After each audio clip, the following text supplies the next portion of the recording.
made a video about 5 things that I see that KiwiSaver could do better. In this video, I dive into the 5 reasons why KiwiSaver is broken and it needs to change. I didn't expect it to be so controversial. KiwiSaver. KiwiSaver. KiwiSaver. KiwiSaver. KiwiSaver. There's no free money, ever. No, never, especially with KiwiSaver. On the 1st of April, they brought in that increase from 3% to 3.5%. So for many employers, they'll be sort of 0.5% out of pocket. So that'll cut into people's wage increases this year, potentially. The free money will come out of someone's pocket. They're going to have to find a way to cut down something. If it's a package, the employer contribution comes out of that as well. And 25% of New Zealand employers exclusively do that. 20% do it some of the time. So that's almost half of New Zealand that aren't getting that employer contribution on top of their salary. The average person in KiwiSaver has something like $30,000, $40,000, $50,000. Right now, the average Australian is sitting at about 200,000. 1.3 million people are not contributing to Correct. KiwiSaver. So, Brent, why should people stick around until the end of the episode?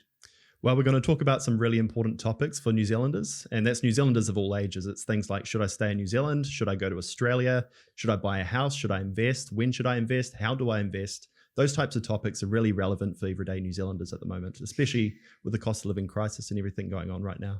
You're one of the few New Zealand creators, YouTube creators, that I have come across recently who is talking about all these topics. Specifically, a recent topic you were just talking about is KiwiSaver and how many people are leaving it, but the money gap from New Zealand and Australian people.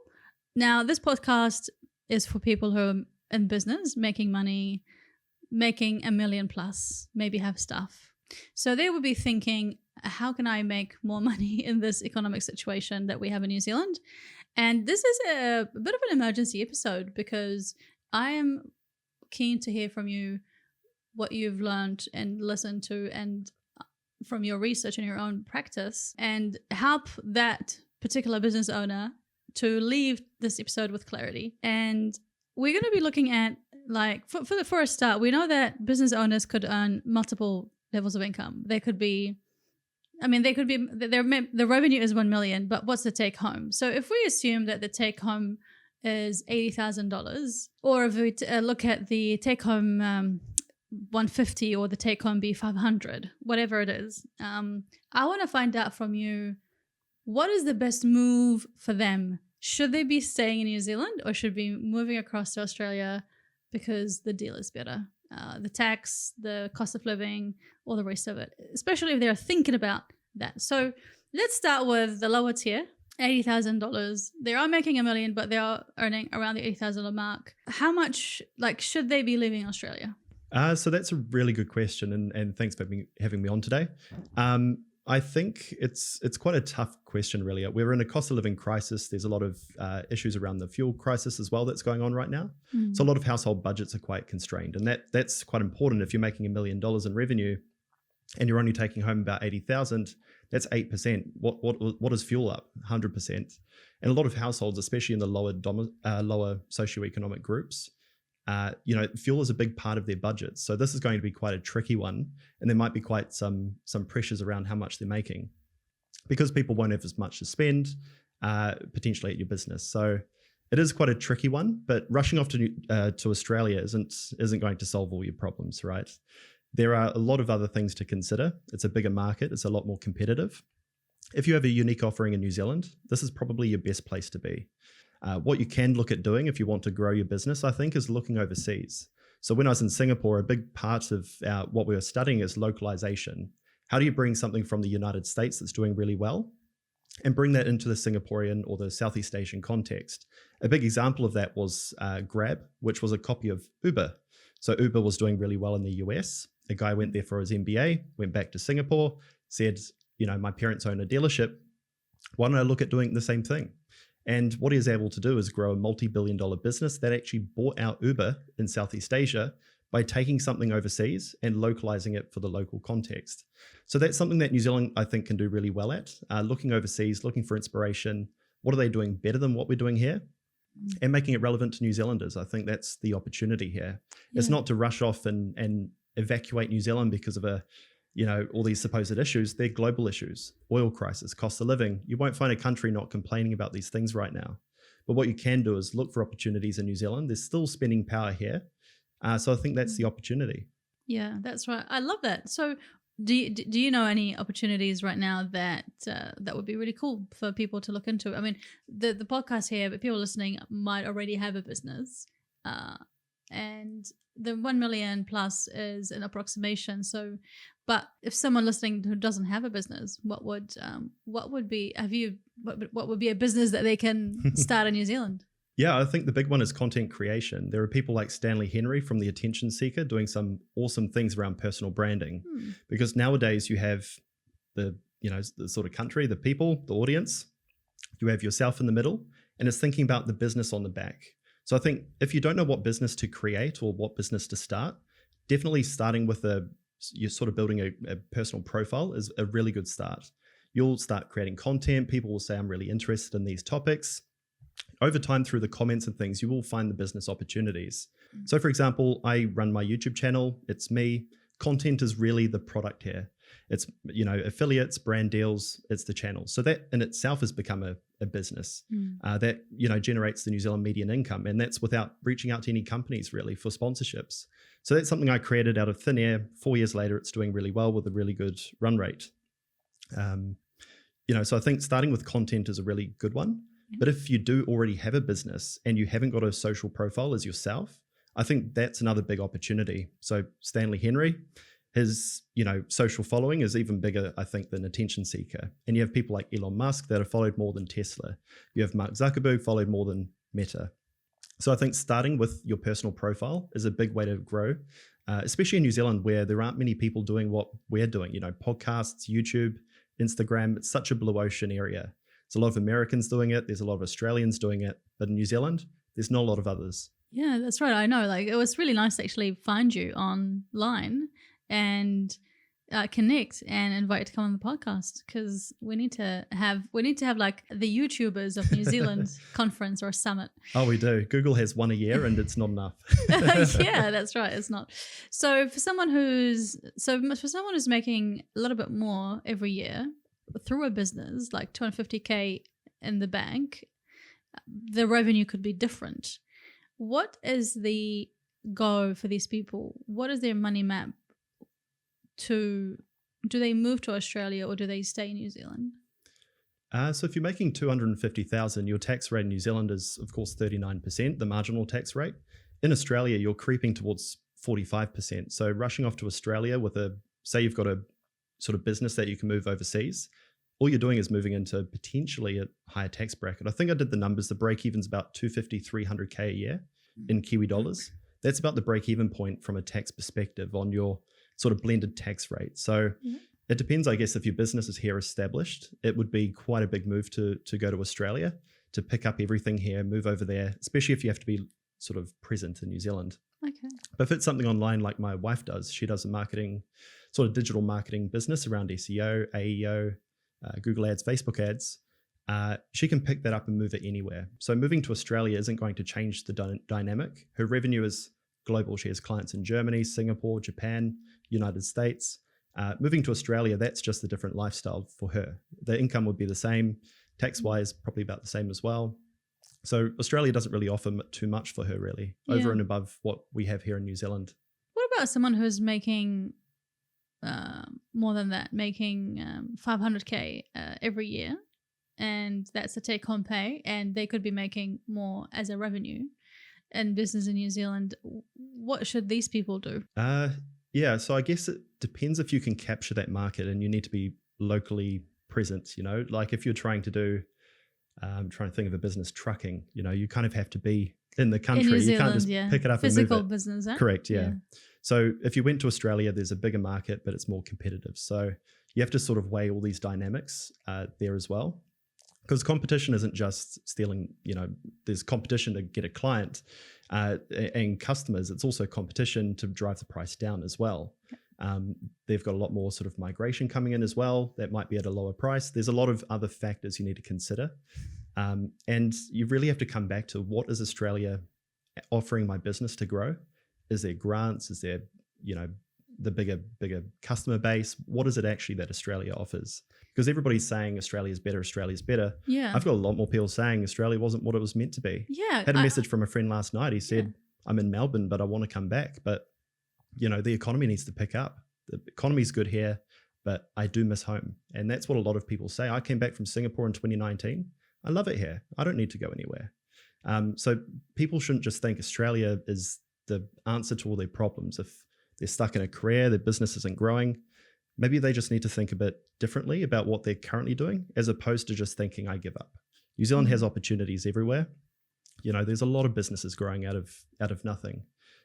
So the opportunities are here. You just have to look or invent your own role or your own opportunities. Hello, thanks for watching this video. Quick note, have you subscribed? Over 90% of people who are watching on YouTube or listening on Spotify or on Apple are not subscribed or following. Please do so now. It's so simple. The button will be around the screen somewhere. You either hit subscribe or hit the follow button or leave me a review. It will help me so much, helps me grow as a channel and support my work. So I really appreciate it. Okay. Back to the episode. Moving to Australia is not like the amazing thing that everyone is doing. It seems like there's more money in there. People get paid more. We've talked about that in the previous episodes, so people can go and watch that. But it's not as rosy as it's portrayed to be. So for business owners listening to this podcast thinking, is it actually good for me to move?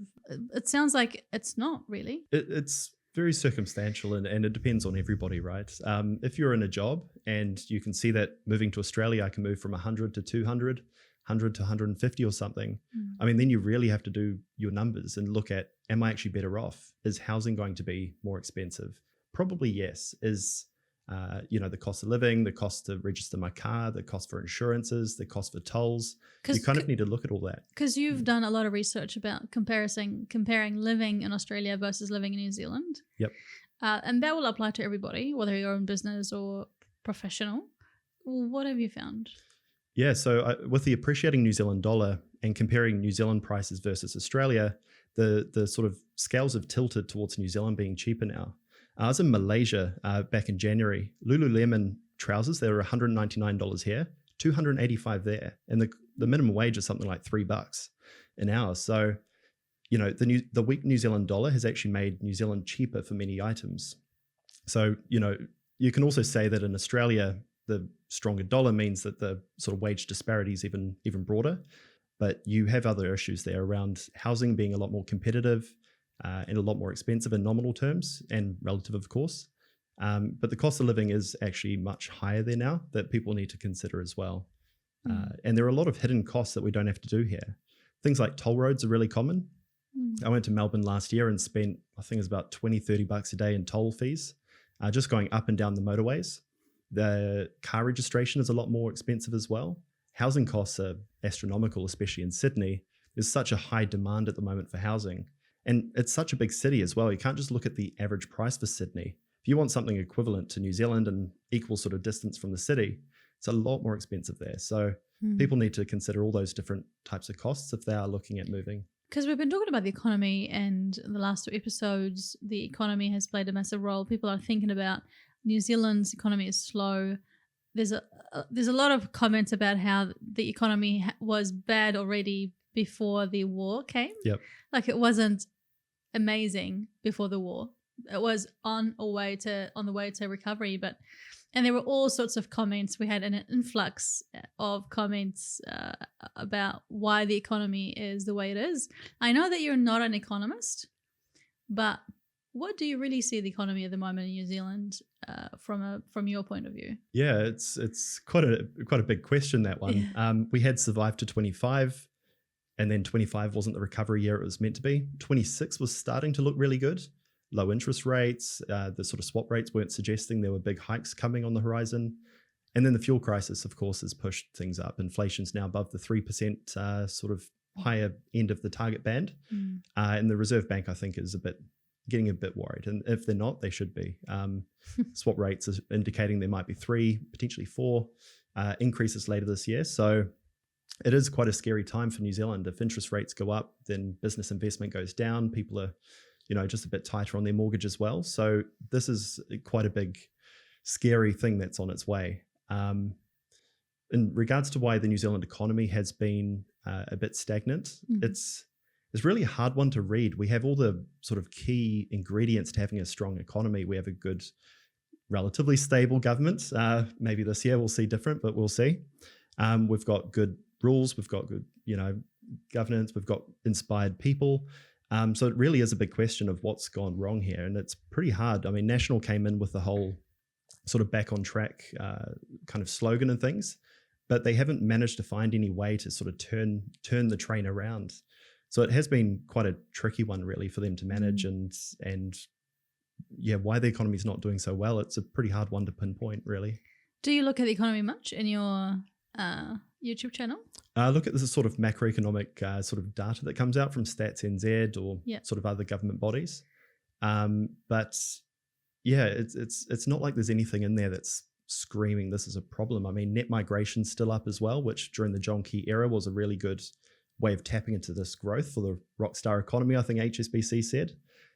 So, it is quite a tricky one. Our population's still growing, and because a lot of people have talked about immigration as a problem, and we have it needs to be stopped or reduced. Do you think that is the problem? Absolutely not. When we bring somebody in from overseas and they're in working age, they're of a working age, we didn't have to taxpayer subsidize their education for 13 years plus university subsidizations as well.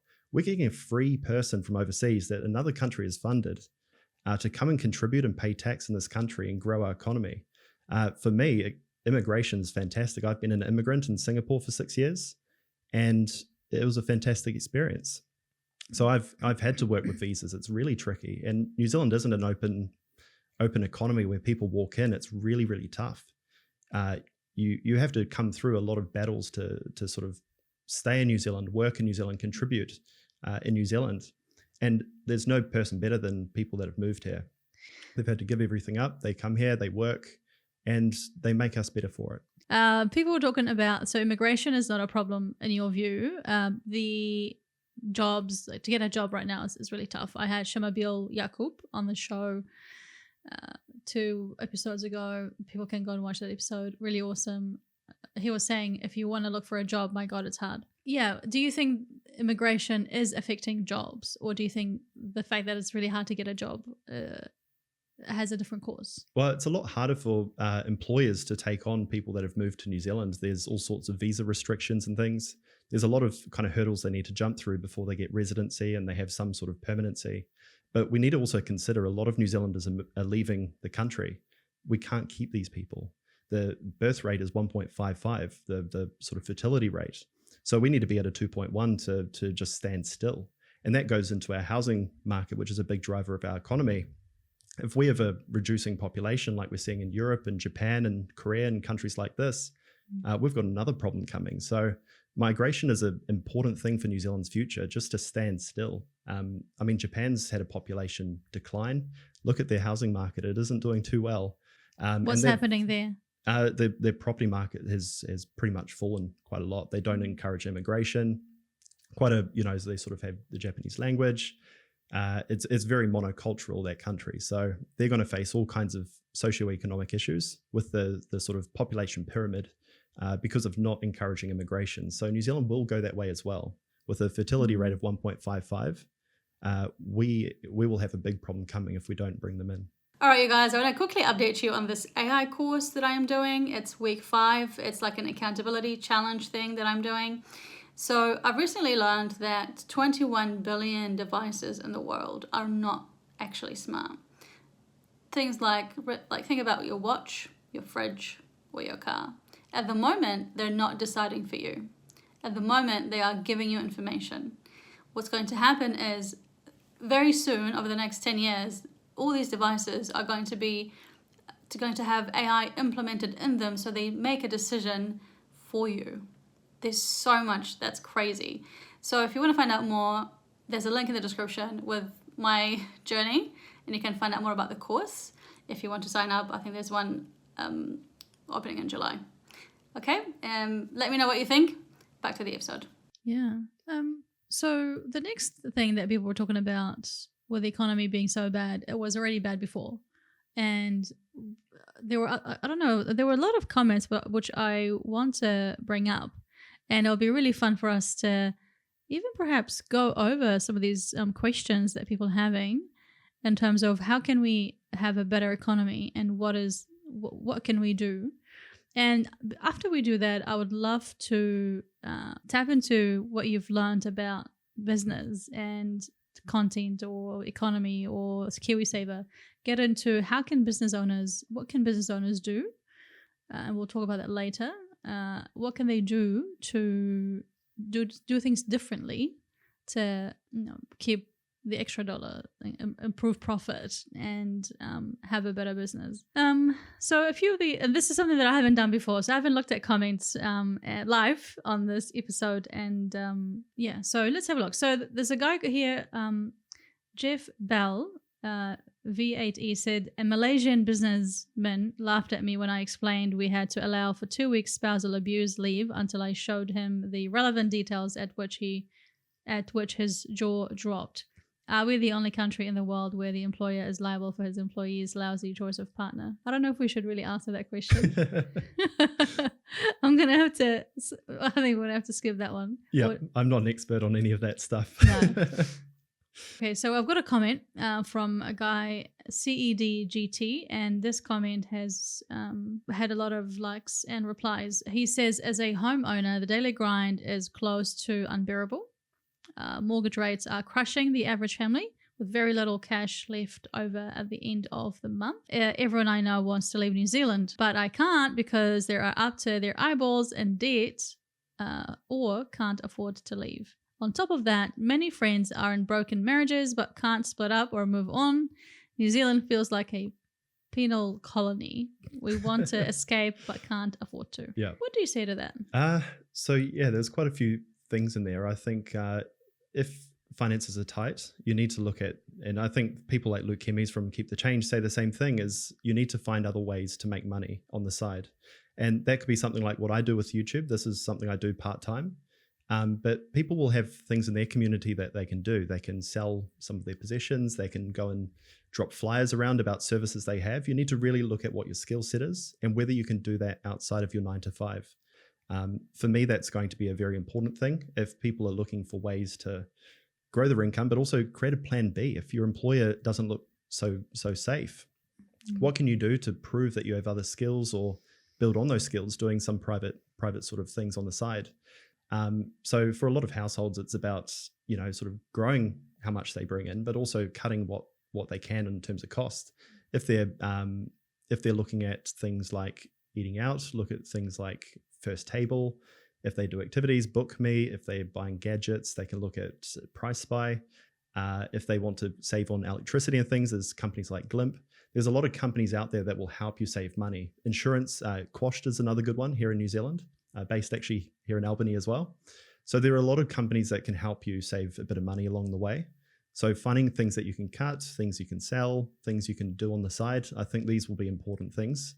We can't just sit by and say, oh, my employer doesn't pay me enough. That's not going to solve your problems. What about, I know this comment and your answer isn't really applicable potentially to business owners who are earning 1 million plus. So they might have the revenue and things are okay, but they are concerned. So that comment was specifically about someone who made a comment about how they really feel. Maybe people who have a business feel like that, actually. We don't know. But what I want to get into is KiwiSaver. That topic has been going crazy on your channel, and I want to find out why that is. Why do you think people are all talking about what's happening in that space? Yeah, so I made a video about 5 things that I see that KiwiSaver could do better. And that's looking overseas at other sort of markets and what they do around their superannuation accounts. And it was very surprising. It got a lot of feedback on it, positive and negative. I didn't expect it to be so controversial, but it really shone through the types of things that people are concerned about. And it turns out the 5 that I mentioned were absolutely relevant. There's around self-employed. Only 44% of self-employed are a part of the KiwiSaver scheme. We've got 1.3 million members that aren't contributing. That might be through salary sacrifice. Maybe they're already in retirement. But 1.3 million, when you've got, I think it's 2 million accounts that are actually contributing, you've got a big gap there. I think the thing is, as well, is that KiwiSaver is something we all have. We all see that the retirement age is 65. The government keeps talking around changing that. They keep changing KiwiSaver. People are kind of feeling a bit torn on what they should be doing for retirement. Do I go for KiwiSaver that, has all these issues, or do I wait for my pension, which, maybe it's 65, maybe it's 67. We don't know what the age will be when people come up. What has been the tension? Why has it gotten this sort of tension from people? The tension has really been around government interference. Interference has been a big one, and just there's so many exceptions to getting any benefit out of it now that it's really what's the word? It's disencouraging people from being a part of the scheme. When the government takes away the $1,000 kickstart, the employer contribution tax was introduced previously as well. The member tax credits have been cut. They keep playing around with eligibility rules. There's a lot of interference in it that people don't even know what they're putting their money into. So this is quite a topical thing that is stirring quite a lot of people up, I think. Sounds like it's kind of like the government is tweaking too much and the people are not trusting the system.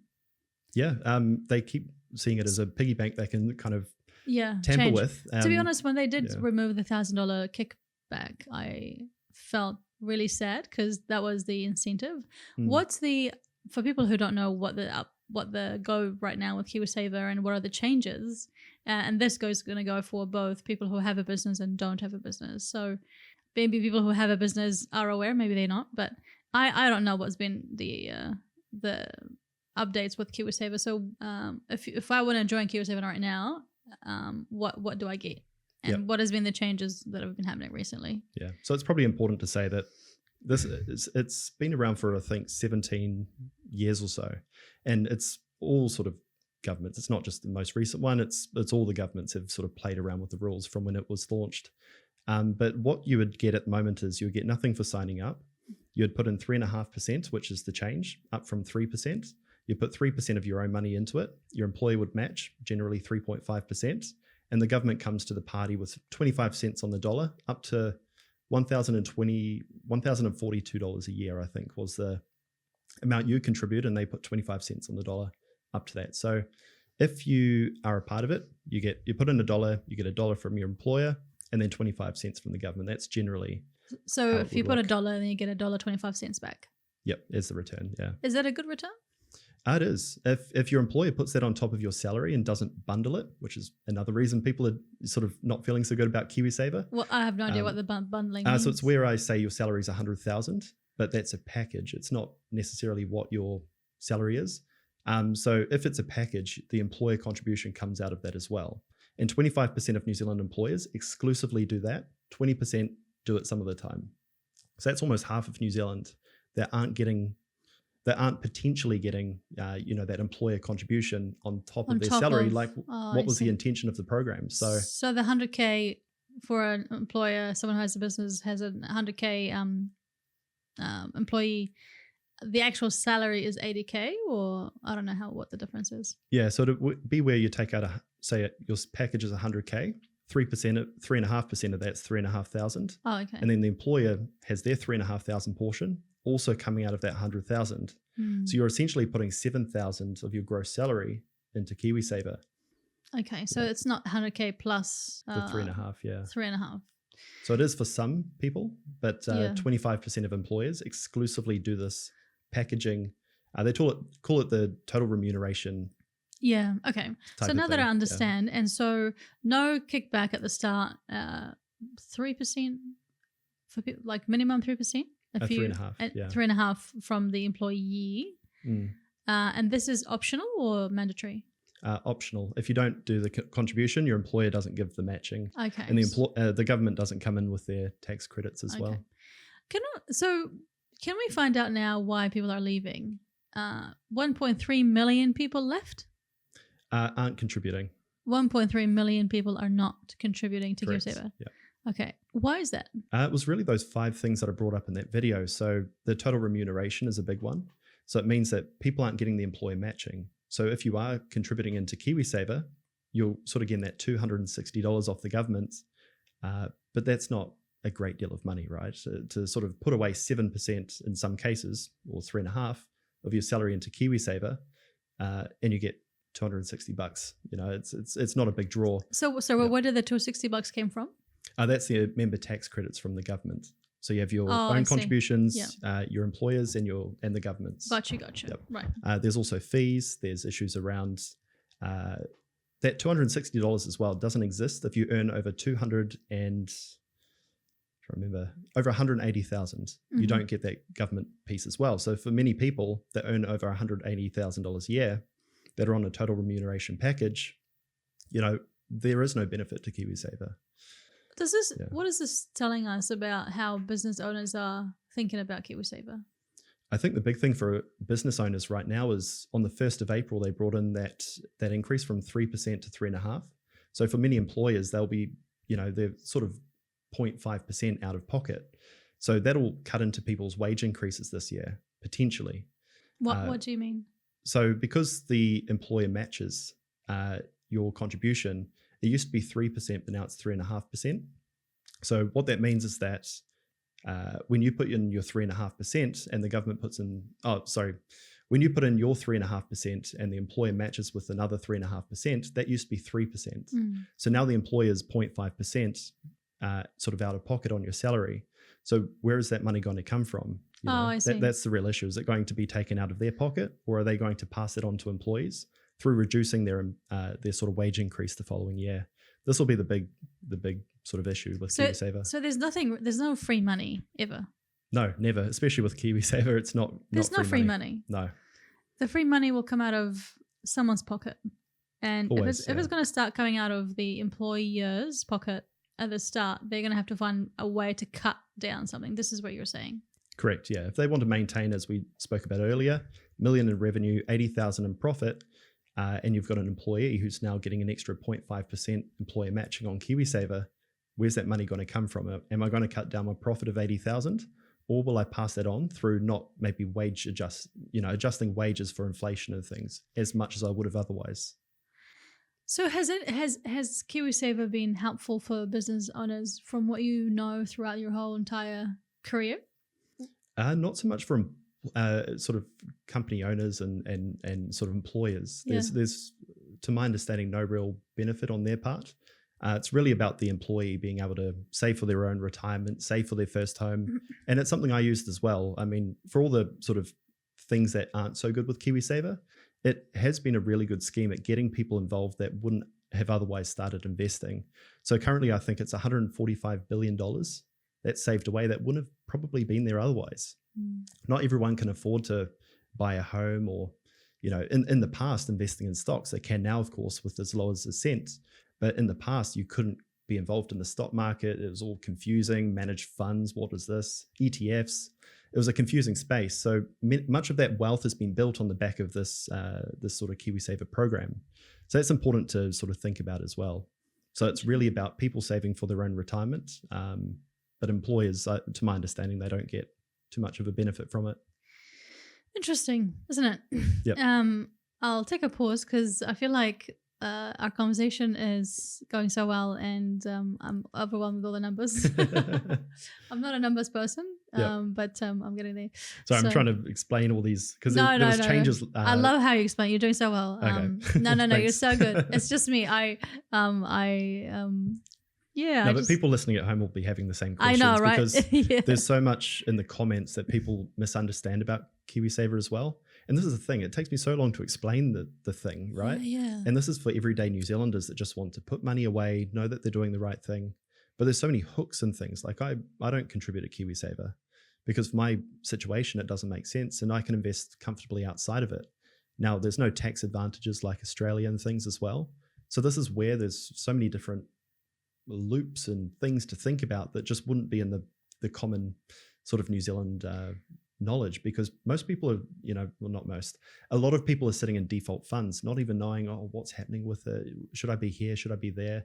They just don't want to think about it. And that's one of the key issues with KiwiSaver. It's too difficult at the moment. Too complex. So what you're saying is KiwiSaver is too complex at the moment and it's not really bringing in money. And it's not necessarily good for employees, and actually it's not really helpful for employers. Can we find out if you could tell me what the new Australian market is doing? What are the Aussies are doing with their equivalent of KiwiSaver, and is it better? Is it working harder to help people build wealth, or get ready for retirement. And Yep. when it comes to also like, I want the angle of a business owner who might want to migrate their business to Australia or focus their business or have people employed in Australia. Yeah, it'll be interesting to find out that difference. Yep. So in New Zealand, we have, of course, KiwiSaver at 3.5% that you put in yourself. Your employer puts in 3.5%. Government comes along, 25 cents on the dollar. In Australia, what they do is 12% employer contribution. That's the big one. So many companies over there will package the salary. So in Australia, you might get offered $100,000, let's say $112,000, but the equivalent in New Zealand would probably be closer to about 103 because you put in your own 3.5%. So that would be one of the big things to consider in Australia. So they put in 12%, and that's why their fund is, I think, $4.1 trillion compared to 145 billion here. It's quite a big disparity between how big KiwiSaver is and Australian super. But the other big thing they have there is where you get tax advantages for putting money in. So a lot of people own businesses through their super fund. They own shareholdings, they put their property in their super fund because contributions are taxed at 15%. Here, we go as high as 39% on the PAYE, the employer contributions taxed as high as 39%. Okay. So can I pause you here? Can you please unwrap that for me? Yep. If someone listening going, I know what that is, you can skip this part, but I don't know much about it. So I'd love to, if you can help me understand that. Yep. So if I'm sitting on some money, let's say I have $100 a week left over after my income, less all my expenses on a weekly basis, I've got $100 sitting in my bank account. Would I put that into KiwiSaver? Because that money's already been taxed at my marginal tax rate. In Australia, you get a rebate on that. So you're only taxed at 15%. So for me to put money in superannuation is better than me keeping it and investing it outside. I may as well invest, get the tax advantage, and that's quite a big important mechanism in Australia. So in Australia, the KiwiSaver equivalent, which is called superannuation, it's not taxed. It's taxed at 15%. Taxed at 15%. Yep. So is that better than New Zealand's KiwiSaver? Because why is it better than Kiwi? I don't get it. Yeah. So in New Zealand, when you make your contributions, they're sort of taxed at your marginal tax rate. Okay. So that can go as high as 39%. So for the average New Zealander, it'll be 30, 33, 39%, something like that. In Australia, it's a flat 15% tax rate. Okay. Yeah. So you get tax advantages for investing your money into a super fund. So that encourages money to flow from take-home pay. I'll redirect some of it into my super fund and I'll get the tax advantages for doing so. So if I may understand this right, if I'm a business owner in New Zealand wanting to move my business to Australia and having to understand the super fund scheme, and I want to put my money into the super fund, all the money that I decide that will go in there will be 15%, not 39% or 30%. Is that what they do over there? Yeah, so this is something that kind of is on the employee side. It's more the employee side. The employer side is the big 12% on top of salaries that you need to. And the 12%, is that, sorry, the 12%, is that like you have to pay that or is it optional? It's compulsory. So that's another big difference. Sorry, I'm confusing the two of them. That's all good. But I actually don't know much about this. Yeah, so KiwiSaver is optional. Not everyone needs to do it. And that's why sort of so many people are not contributing. In Australia, you have to be a part of super. It's not an optional system. And they also means test their pension. So people are a lot more responsible for their own superannuation needs. Whereas in New Zealand, we have the pension, we have KiwiSaver on top. It's kind of, we can rely on both of those. In Australia, it's really your super fund and how big that is. That drives a lot of your lifestyle when you get into retirement because the thresholds are quite low on the age pension, which is similar to the pension here, the super payments at 65. Yeah, okay. Yeah. So what's the bottom line is that it's from a New Zealand, Australia point of view, what is better? Comes down to the individual people. From a superannuation perspective, I think the Australian one is definitely stronger. I believe it was the Muldoon period. There was some talks, I can't remember exactly who it was, but when they were setting up KiwiSaver, or even previous to that, Australia was launching their super fund, their sort of super scheme. And I believe that the governments at the time shut it down in New Zealand, but that would have been a very big sort of pot of funds for people's retirement here and now. Well, what would have done if they hadn't shut it down? New Zealanders would have had much more money in their retirement accounts. The average person in KiwiSaver has something like $30,000, $40,000, $50,000. Right now? The average Australian's sitting at about 200,000. Yep. So the Australian scheme has been more successful. But in terms of whether Australia and New Zealand's better as a place to live, it's certainly circumstantial. Well, what about yourself? Do you contribute to KiwiSaver? I don't. And the reason I don't do that is because I don't get many of those benefits. So for me, I know that I have a finance degree. I've been investing for a long time. I'm quite financially capable to do things on my own. For me, that makes more sense than me locking money away fixed till 65. So for me personally, and this is important, for me personally, KiwiSaver doesn't make any sense. But for a lot of people, it will make sense. So it's important to make that distinction. And that's why KiwiSaver has issues, is that you have different people in a room, and KiwiSaver can have different relevance, different benefits. It's so different for those people. It's overly complicated. It's constantly getting tampered with. It is, and that's why it's such a tricky scheme, really. What can business owners do differently from what you know right here, right now? The things that they need to consider if they're a business owner. What do they need to do differently to make more profit, to still really grow and scale in this economy, which seems to be the case for everybody? Yep. So it really comes down, when you're trying to scale, it's top line and bottom line. So the top line you can influence through growing your market, selling more things, price and quantity. Do I increase prices? Do I increase the number of things I sell? And then you have your costs as well, which flow into the bottom line. So that would be the two things. Do you restrain cost? How can you manage your costs better? And that is quite tricky, as the cost of everything goes up. We've got oil, of course, that impacts so many businesses. It is pretty tricky out there. So you have to find ways to grow your top line, I think, in this environment, because the costs will be growing naturally with oil, with the general inflation in the economy. Can we zoom in a little bit more and a bit more granular and detailed, as if we just pick the top line, and someone listening, maybe they're in the content creation, personal branding, maybe they are a bit more I don't know, they're not the traditional business. I don't know. Let's just pick one and try and have apply the granular conversation around that. So what should they be thinking about, and what is the three top most important things that they should be thinking about, that they need to change and do differently in this day and age, in this KiwiSaver craziness and oil prices going up and all that? Yeah, I think it's definitely an important question for businesses, is how to grow in this sort of environment we're in at the moment. People's budgets are constrained, so you need to find ways to be more relevant to them. Earlier in the session, we talked about looking overseas and looking for things that you can bring back to New Zealand that are unique, interesting. There's so many businesses now that are starting up. I go out and eat quite a lot and try new food places. And there's a lot of places in Newmarket that are coming up with, I think it's Cocoa Melt that has this funny cone that they went to Spain and brought back to New Zealand. A tiramisu bar. There's all kinds of these interesting concepts that are coming up. You can't just be like, I want to open up a cafe. There's 100 cafes.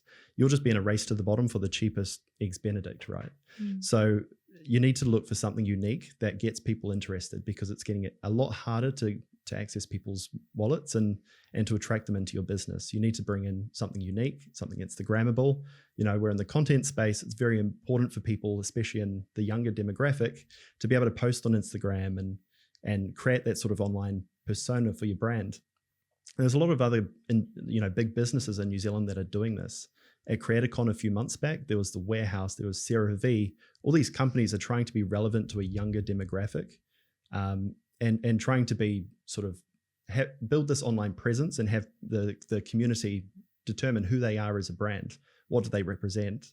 So that's quite an interesting sort of twist from the content angle that people are sort of leaning into these days. So for a business owner now who's maybe, let's say, have a marketing company or has an online business, an online coaching or anything in that space, who are a bit more flexible, like they're not really a physical business. They can actually have a business based in New Zealand, but they have, you were talking about that before filming, like your wife has a business like that, and myself has a business like that.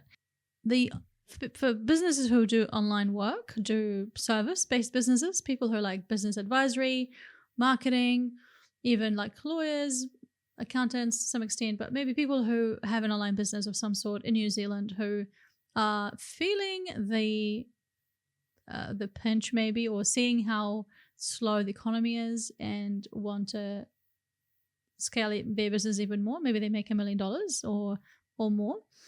What can they do to make more money and be more resilient? Yeah, I think it comes back to that point that we raised earlier around personal brand.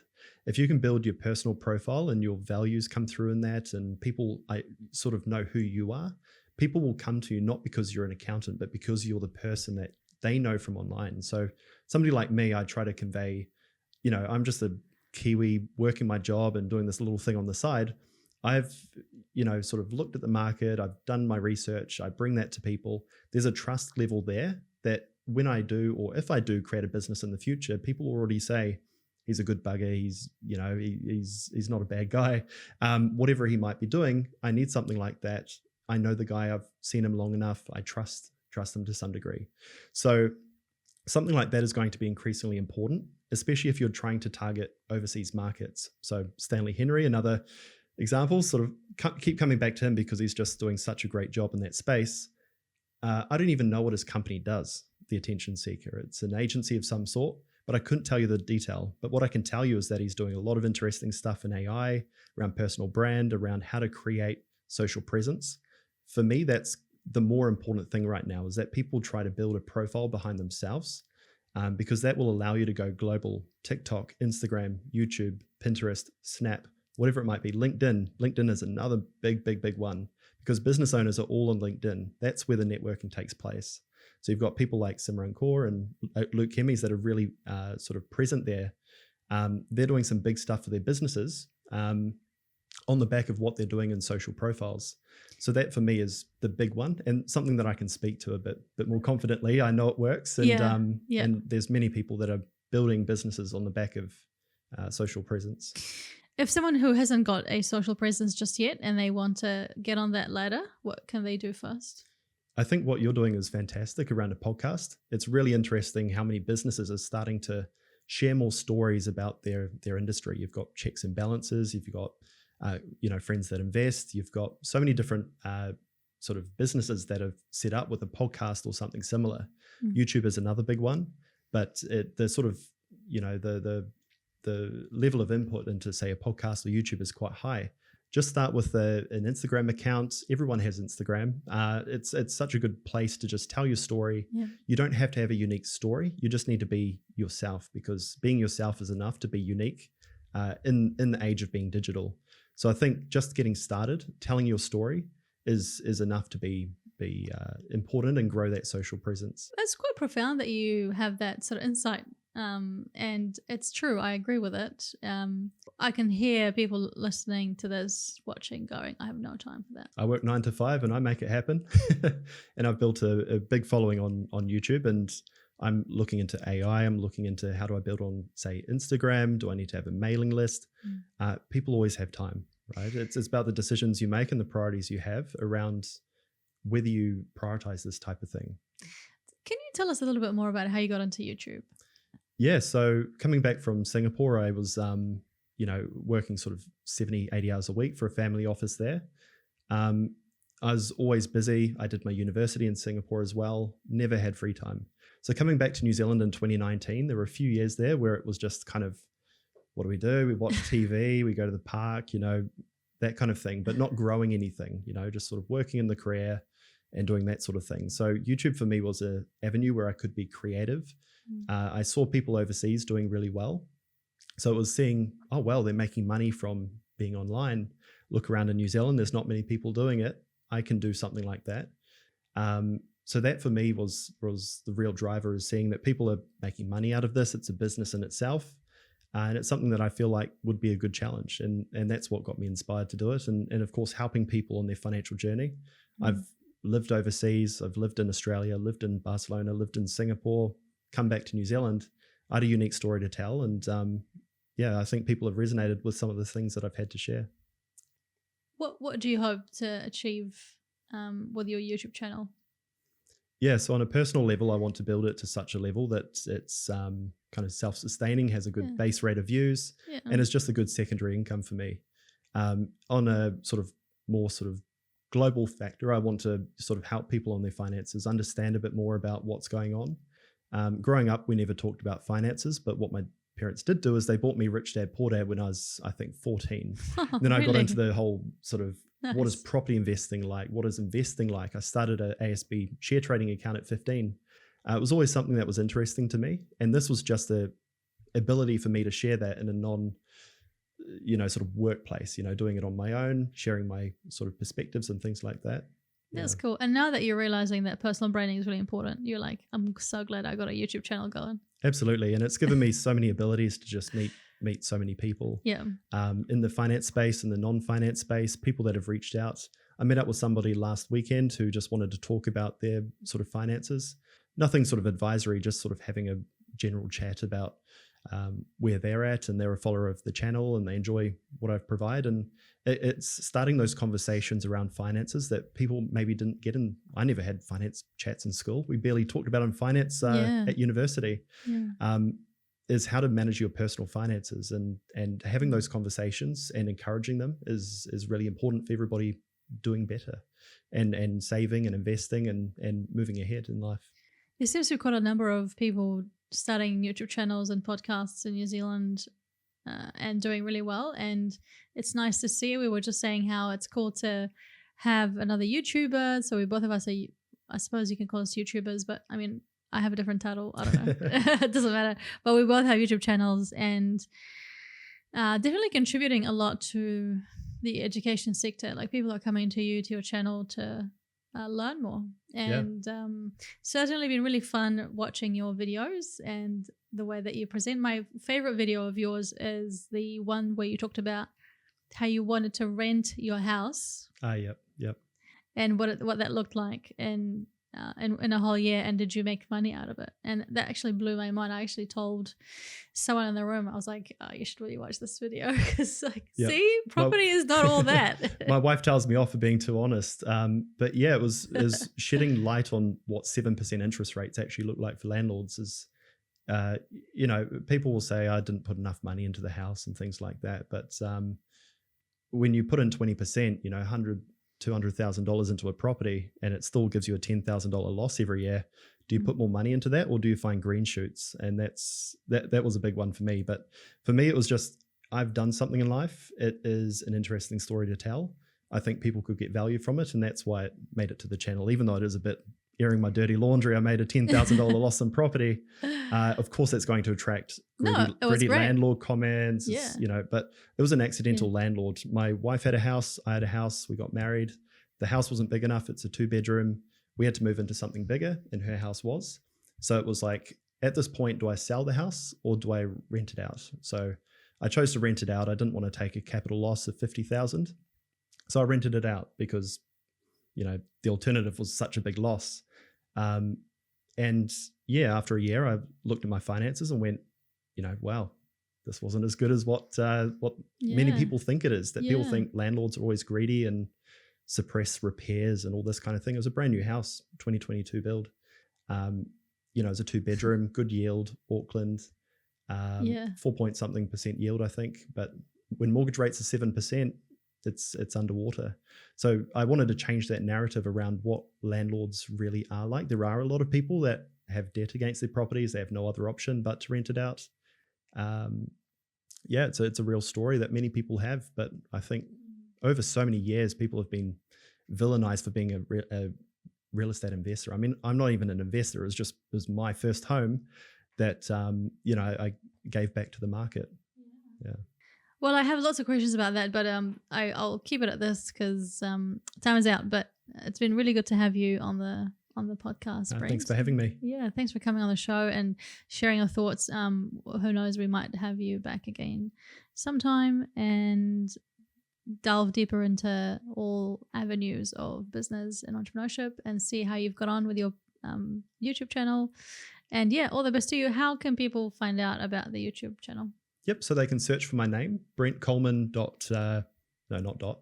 It's just Brent Coleman. So Brent space Coleman, just my name. And I'm starting up on Instagram as well under Brent Coleman Investing. Cool. Check them out, and all the best to you. Thank you.